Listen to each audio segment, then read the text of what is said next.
As a startup, you mentioned before, I was obviously there for one of the capital raises, the most recent capital raise for Got Cakey. But how much money does a startup need to be successful? How much does it need to raise to be successful over its lifetime? Well, look, I've got, for those that know me, I've got two companies. So I've got this company, Got Cakey, with my son Blaze, and I also have a honey company, two very different companies with two very different sets of needs in terms of capital to get the businesses up and going. So if we go back to Got Cakey, there's no exact answer, but all I can say is there's a lot of money. So if we do a comparison with Etsy and you have a look at how much was raised by Etsy in the first 3 to 4 years, we're talking around about $40 million was raised. So far to date, we are now in mental blank here, July of 2024. Got Cakey has raised a total of around $1 million from seed investors. That's a combination of private investment and also crowdfunding investment.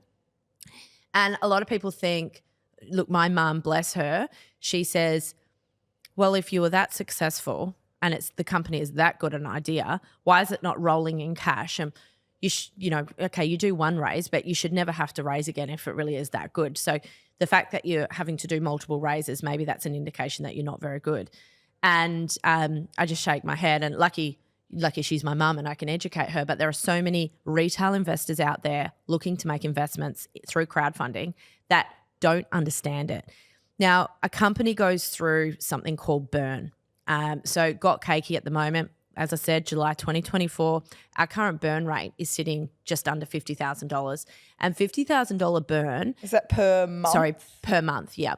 And that burn doesn't even include the cost of advertising for us. Okay, so that includes our salaries. So we've got a tech team of 6 people, soon to grow to 7. We have a designer. We also have marketing, yours truly, Terry. We also have myself. We have accounting, and we have other incidentals like server costs and so on. So they're all what you call overheads. And without those overheads, we don't have a team to create a product. And if you don't have a product, there's nothing to go to market to. So it's the chicken before the egg. Do you raise the money to put it in the bank so you can pay to cover those costs for that team? Or do you not raise the money and not pay that team, but then how do you ever get a product? So that monthly amount is what you call burn. Well, the burn is the difference between the costs of running the company for a full month versus the income that's coming in. So we've just launched our beta stage, and at the moment we've already refined a new feature for bakers, and we're in the process of refining a new feature for buyers. It's looking super sexy, but the reality is we're still in beta mode, due to come out of that in about 6 weeks' time. Our transactions, our number of transactions are very, very minimal at this point in time, and we're doing that on purpose because we need to fix the glitches. We need to get the best UX and UI. So if we're only doing 50 orders a month at this point on purpose while we do all this fixing, we're not going to earn enough money. Given we're a commission-based business, we're not going to generate enough revenue to cover our burn. So there's always going to be a deficit. So if the cost of running our company, let's just say $50,000 for round figures, and our revenue is sitting at $5,000 or $6,000 a month coming in, there's a deficit there of $44,000, $45,000.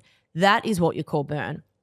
So all tech startups are always going to have burn unless everyone works for free and infrastructure costs nothing, right? I used to be embarrassed talking about burn.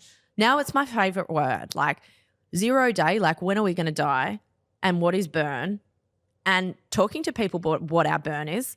I love having that conversation because it's real, right?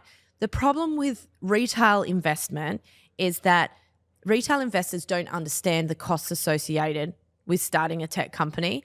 They don't understand that there is going to be burn. But I mean, it makes sense, right? Like, because where else are we going to get that money from? So a tech company essentially has to raise capital to be able to cover all of those costs. So if we look at Got Cakey having a burn of $50,000 a month to cover all of the expenses of running it, if we raise $500,000 today, that's going to give us a runway of 10 months. That's $50,000 500 grand divided by 50 grand, 10 months runway. And that's not even including any advertising. So if we want to throw in $100,000 a month into advertising to really penetrate that market, have a really epic digital strategy. So there's like 1.2 million. So 100 grand times 12 months, there's 1.2 million on advertising. We have our additional burn, which is the overheads, the cost of the salaries. So we're looking there at another 600 grand. So $1.8 million would be the costs of running the company over a 12-month period if we, really hit the advertising hard. So where are we going to get $1.8 million from to raise the to sustain the company during that 12 months of growth if we haven't yet hit critical mass with our sales? So you go to market. So you go to, I know that we've done initially a retail investment. That was like strategic because we wanted the brand awareness and we wanted our initial users. But it's really hard to raise that money from a retail market when retail investors like mums and dads investing on Birchal, they don't understand this company is going to need significant cash for the next 3 to 4 years before it has any hope of being profitable. And I'm talking potentially $2 million one year. The next year it could be $5 to $6 million.